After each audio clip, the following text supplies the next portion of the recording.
বিয়ের ব্যাপারে ছেলের বেতন 10,000 হলে কত টাকা কাবিন করা উচিত? মেয়ের পক্ষ 10 লক্ষ টাকা কাবিন করতে বলছে, এখন ইসলাম দৃষ্টিতে কি করা উচিত? ভাইরা আমার, এটা আমাদের দেশে একটা বড় রোগে পরিণত হয়েছে, মহামারীতে পরিণত হয়েছে। ব্যাপার কি?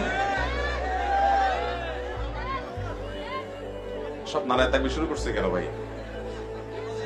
বিপদে আছেন সব?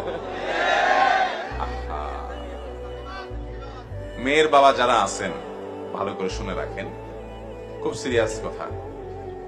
আমি বিভিন্ন সময় বলার চেষ্টা করি, বিয়ে বরকতপূর্ণ হওয়ার জন্য 3টি পূর্ব শর্ত আছে।